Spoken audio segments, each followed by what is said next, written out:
ನಮಸ್ಕಾರ ವೀಕ್ಷಕರೇ, ಇವತ್ತು ನಾನು ಇನ್ನೊಂದು ಮಲೆನಾಡಿನ ವಿಶೇಷವಾದ ಸಾಂಪ್ರದಾಯಿಕ ರೆಸಿಪಿಯೊಂದಿಗೆ ಬಂದಿದ್ದೀನಿ. ಗದ್ದೆ ಸೌತೆ ಅಥವಾ ಮಂಗಳೂರು ಸೌತೆಯ ಸಿಹಿ ಕಡುಬು. ನಿಮಗೆ ನಾನು ಪೋಸ್ಟ್ ಮಾಡ್ತಿರೋ ರೆಸಿಪಿಗಳು ಇಷ್ಟ ಆಗ್ತಾ ಇದೆ ಅಂದ್ಕೊಂಡಿದ್ದೀನಿ. ರುಚಿ ಅಭಿರುಚಿನ ಸಬ್ಸ್ಕ್ರೈಬ್ ಮಾಡಿ, ಲೈಕ್ ಮಾಡಿ. ಈ ಕಡುಬು ಮಾಡಲಿಕ್ಕೆ ನಾನು 1 ಲೋಟ ಅಕ್ಕಿಯನ್ನು ತಗೊಂಡಿದ್ದೀನಿ. ಸೋನಾ ಮಸೂರಿ ಅಕ್ಕಿಯನ್ನೇ ತಗೊಂಡಿದ್ದೀನಿ. 2 ಸ್ಪೂನ್ ಕಡಲೆಬೇಳೆ, 2 ಸ್ಪೂನ್ ಗೋಧಿ, ಇಡೀ ಗೋಧಿ ತಗೊಂಡಿದ್ದೀನಿ. ಇಲ್ಲ ನೀವು ಗೋಧಿ ಕಡಿನೂ ಬೇಕಾದ್ರೆ ತಗೋಬೋದು. 2 ಸ್ಪೂನ್ ಉದ್ದಿನಬೇಳೆ, ಹಾಗೆ ಅರ್ಧ ಸ್ಪೂನ್ ಮೆಂತ್ಯ ತಗೊಂಡಿದ್ದೀನಿ. ಮೊದಲಿಗೆ ಅಕ್ಕಿ ಮತ್ತು ಉಳಿದ ಸಾಮಗ್ರಿಗಳನ್ನು ಚೆನ್ನಾಗಿ ತೊಳ್ಕೊಂಡು ಕನಿಷ್ಠ 4 ಗಂಟೆಗಳ ಕಾಲ ನೆನೆಸಿಡಬೇಕು.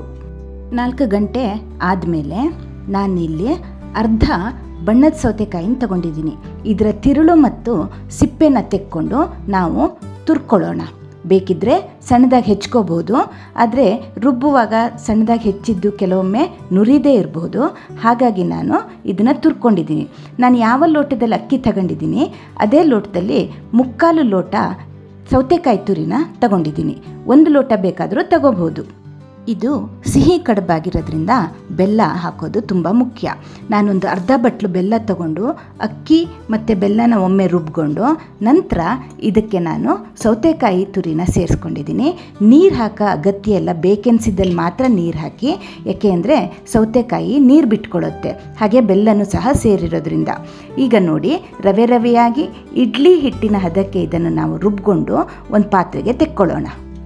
ಸಿಹಿ ತಿನಿಸು ಅಂತ ಏಲಕ್ಕಿ ಹಾಕ್ಲಿಕ್ಕೆ ಹೋಗಬೇಡಿ. ಏಲಕ್ಕಿ ಹಾಕಿದರೆ ಮೆಂತ್ಯೆಯ ಘಮ ಹೊರಟೋಗುತ್ತೆ. ಆದ್ದರಿಂದ ಇದು ಏಲಕ್ಕಿ ಹಾಕದೆ ಮಾಡ್ತಕ್ಕಂಥ ಒಂದು ಸಿಹಿ ಪದಾರ್ಥ. ಇದಕ್ಕೆ 1/4 ಸ್ಪೂನ್ ಉಪ್ಪು ಹಾಕಿ ಚೆನ್ನಾಗಿ ಮಿಕ್ಸ್ ಮಾಡೋಣ. ನೋಡಿ, ಹಿಟ್ಟು ಇಡ್ಲಿ ಹಿಟ್ಟಿನ ಹದದಲ್ಲಿ ಇರಬೇಕು. ಇದನ್ನು ಓವರ್ನೈಟ್ ಫರ್ಮೆಂಟ್ ಆಗೋಕ್ಕೆ ಬಿಡೋಣ. ಇದು ಇಡ್ಲಿ ಹಿಟ್ಟಿನಷ್ಟು ತುಂಬ ಏನು ಉಬ್ಬಿ ಬರೋದಿಲ್ಲ, ಆದರೆ ಸ್ವಲ್ಪ ಉಬ್ಬಿ ಬಂದರೆ ಸಾಕು, ಮೃದುವಾದ ಕಡುಬು ಮಾಡಲಿಕ್ಕಾಗುತ್ತೆ. ನೋಡಿ, ನಾನು ರಾತ್ರಿ ಇದನ್ನು ರುಬ್ಬಿ ಫರ್ಮೆಂಟ್ ಆಗೋಕ್ಕೆ ಬಿಟ್ಟಿದ್ದೆ. ಈಗ ಬೆಳಗ್ಗೆ ಇದು ಉಬ್ಬಿ ಬಂದಿದೆ. ಮತ್ತೊಮ್ಮೆ ಇದನ್ನು ಚೆನ್ನಾಗಿ ಕೈಯಾಡಿಸ್ಕೊಂಡ್ಬಿಟ್ಟು ಅಗತ್ಯ ಬಿದ್ದರೆ ಸ್ವಲ್ಪ ನೀರನ್ನು ಸೇರಿಸ್ಕೊಂಡು ಇದನ್ನು ಬೇಯಿಸಬೇಕು. ಇಡ್ಲಿ ಪಾತ್ರೆಯಲ್ಲಿ ನೀರು ಬಿಸಿ ಮಾಡೋಕ್ಕೆ ಇಟ್ಕೊಳ್ಳೋಣ.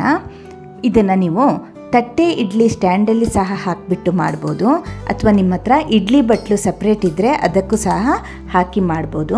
ನನ್ನ ಹತ್ರ ಇಡ್ಲಿ ಬಟ್ಲಿ ಇಲ್ಲ, ಹಾಗಾಗಿ ಚಿಕ್ಕ ಚಿಕ್ಕ ಲೋಟಗಳಲ್ಲೇ ನಾನು ಈ ಕಡುಬನ್ನು ಮಾಡೋದು.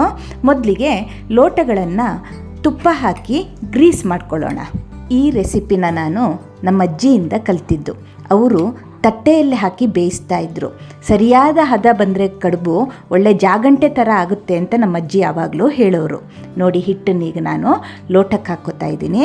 ಅರ್ಧ ಲೋಟ ಅಥವಾ 3/4 ಲೋಟ ಹಾಕ್ಕೊಂಡ್ರೆ ಸಾಕು, ಯಾಕೆ ಅಂದರೆ ಇದು ಬೆಂದ ಮೇಲೆ ಉಬ್ಬಿ ಬರುತ್ತೆ. ಇದನ್ನು ನಾವು ಬಿಸಿಯಾಗಿರೋ ಇಡ್ಲಿ ಅಟ್ಟದಲ್ಲಿ ಇಡೋಣ. ಜಾಸ್ತಿ ಆದರೆ ಹೀಗೆ ಒಂದು ಪ್ಲೇಟನ್ನು ಇಟ್ಬಿಟ್ಟು ಮೇಲೆ ಮತ್ತೆ ಲೋಟಗಳನ್ನು ಜೋಡಿಸ್ಕೋಬೋದು. ಇದನ್ನು ಈಗ ಮುಚ್ಚಳ ಮುಚ್ಚಿ ಸರಿಯಾಗಿ ಅರ್ಧ ಗಂಟೆ ಇದನ್ನು ನಾವು ಬೇಯಿಸ್ಕೊಳ್ಳೋಣ. ಮೊದಲಿಗೆ ಹೈ ಫ್ಲೇಮ್ ಇಟ್ಟು ಸುತ್ತ ಆವಿ ಹೊರಗೆ ಬರಲಿಕ್ಕೆ ಸ್ಟಾರ್ಟ್ ಆದಮೇಲೆ ಮೀಡಿಯಮ್ ಫ್ಲೇಮಲ್ಲಿಟ್ಟು ಇದನ್ನು ಬೇಯಿಸಿದರೆ ಆಯಿತು. ಈಗ ಅರ್ಧ ಗಂಟೆ ಆಗಿದೆ. ಮುಚ್ಚಳ ತೆಗೆದು ಕಡುಬು ಬೆಂದಿದೆಯೋ ಇಲ್ಲೋ ಅಂತ ನೋಡೋಣ. ಕಡುಬು ಬೆಂದಿದೆಯೋ ಇಲ್ಲೋ ನೋಡಲಿಕ್ಕೆ ಒಂದು ಮೆಥಡ್ ಇದೆ. ಒಂದು ಚಾಕು, ಸ್ಪೂನ್ ಅಥವಾ ಮರದ ಕಡ್ಡಿನ ತಗೊಂಡು ಹೀಗೆ ಕಡುಬಿಗೆ ಚುಚ್ಚಿ ತೆಗೆದಾಗ ಅದಕ್ಕೆ ಹಿಟ್ಟು ಅಂಟ್ಕೊಳ್ಳದೆ ಇದ್ದರೆ ಕಡುಬು ಹದವಾಗಿ ಬೆಂದಿದೆ ಅಂತ ಅರ್ಥ. ಈಗ ಇದಕ್ಕೆ ಹಿಟ್ಟು ಅಂಟಿಲ್ಲ, ಹಾಗಾಗಿ ಕಡುಬು ಬೆಂದಿದೆ. ಮತ್ತೆ ಮುಚ್ಚಳ ಹಾಕಿಬಿಟ್ಟು ಸ್ಟವ್ ಆಫ್ ಮಾಡಿ ಹಾಗೆ ಒಂದು 10 ನಿಮಿಷ ಬಿಡೋಣ. ಈಗ ಬಿಸಿ ಬಿಸಿಯಾದ ಸೌತೆಕಾಯಿ ಕಡುಬು ಸವಿಲಿಕ್ಕೆ ರೆಡಿಯಾಗಿದೆ. ಇದನ್ನು ಒಂದು ಚಾಕು ಅಥವಾ ಸ್ಪೂನಿಂದ ಸುತ್ತಲೂ ಬಿಡಿಸ್ಕೊಂಡ್ಬಿಟ್ಟು ನಾವು ತೆಕ್ಕೊಳ್ಳೋಣ. ನೀವು ಇದನ್ನು ಬಿಸಿ ಇರುವಾಗ ತುಪ್ಪದ ಜೊತೆ ತಿನ್ನಲಿಕ್ಕೆ ಬಹಳ ಚೆನ್ನಾಗಿರುತ್ತೆ. ಅದೇ ಕಡುಬು ತಣ್ಣಗಾದ ಮೇಲೆ ಇದನ್ನು ಹೀಗೆ ಮಧ್ಯದಲ್ಲಿ 2 ಭಾಗ ಮಾಡಿ ಸ್ಲೈಸಸ್ ಮಾಡ್ಕೊಳ್ಳಿ. ನೀವೇನಾದ್ರು ತಟ್ಟೆಲಿ ಇಡ್ಲಿ ಮಾಡಿದರೆ ಟ್ರಯಾಂಗಲ್ ಶೇಪಲ್ಲಿ ಅಥವಾ ಸ್ಕ್ವೇರ್ ಶೇಪಲ್ಲಿ ಅದನ್ನು ಕಟ್ ಮಾಡ್ಕೊಂಡ್ಬಿಟ್ಟು ಕಾವಲಿನ ಕಾಯಿಸಿ ತುಪ್ಪ ಸವರ್ಕೊಳ್ಳಿ. ತುಪ್ಪ ಸ್ವಲ್ಪ ಜಾಸ್ತಿ ಹಾಕಿ ಆನಂತರ ಈ ಸ್ಲೈಸ್ ಮಾಡಿರ್ತಕ್ಕಂಥ ಕಡುಬನ್ನು ಅದ್ರ ಮೇಲೆ ಹಾಕಿಬಿಟ್ಟು ಗೋಲ್ಡನ್ ಬ್ರೌನ್ ಕಲರ್ ಬರೋ ತನಕ ನಾವು ಅದನ್ನು ರೋಸ್ಟ್ ಮಾಡ್ಕೊಳ್ಳೋಣ. ಕಡುಬು ಬಿಸಿ ಬಿಸಿ ಇದ್ದಾಗ ಅದಕ್ಕೆ ತುಪ್ಪ ಹಾಕ್ಕೊಂಡು ಸವಿದ್ರೆ ರುಚಿ ತುಂಬ ಚೆನ್ನಾಗಿರುತ್ತೆ. ಹಾಗೆ ತಣ್ಣಗಾದ ಮೇಲೆ ಹೀಗೆ ರೋಸ್ಟ್ ಮಾಡ್ಕೊಂಡು ತಿಂದ್ರಂತೂ ಅದ್ಭುತವಾಗಿರುತ್ತೆ. ನೋಡಿ, ಇದೇ ನಮ್ಮ ಸಾಂಪ್ರದಾಯಿಕ ತಿನಿಸುಗಳ ವಿಶೇಷ. ಈ ಜಂಕ್ ಫುಡ್, ಫಾಸ್ಟ್ ಫುಡ್ ಹಾವಳಿಗಳ ಮಧ್ಯೆ ನಮ್ಮ ಸಾಂಪ್ರದಾಯಿಕ ಅಡುಗೆಗಳೆಲ್ಲ ಜನರಿಗೆ ಮರ್ತು ಹೋಗ್ತಾ ಇದೆ. ನೆಕ್ಸ್ಟ್ ಜನ್ರೇಷನ್ಗೆ ಬಹುಶಃ ಯಾರಿಗೂ ಗೊತ್ತೇ ಇರೋದಿಲ್ಲೇನೋ. ನಾವು ಹೀಗೆ ನಮಗೆ ಗೊತ್ತಿರೋ ಸಾಂಪ್ರದಾಯಿಕ ಆರೋಗ್ಯಕರ ಅಡುಗೆಗಳನ್ನು ಶೇರ್ ಮಾಡಿಕೊಂಡ್ರೆ ಮುಂದಿನ ಜನ್ರೇಷನ್ಗೆ ನಾವು ಇದನ್ನು ಉಳಿಸ್ಕೊಡ್ಬೋದು ಅನ್ನೋದು ನನ್ನ ಭಾವನೆ. ಹೌದು, ಪ್ರೊಸೀಜರ್ ಸ್ವಲ್ಪ ಕಾಂಪ್ಲಿಕೇಟೆಡ್ ಆಗಿರುತ್ತೆ, ಆದರೆ ಆರೋಗ್ಯಕ್ಕೆ, ರುಚಿಗೆ ಯಾವುದೇ ರೀತಿ ಕೊರತೆ ಇಲ್ಲ. ನೀವು ಸಹ ಸೌತೆಕಾಯಿ ಕಡುಬನ್ನು ಟ್ರೈ ಮಾಡಿ ನಿಮ್ಮ ಅಭಿಪ್ರಾಯನ ಕಾಮೆಂಟ್ ಬಾಕ್ಸಲ್ಲಿ ತಿಳಿಸಿ. ಧನ್ಯವಾದಗಳು.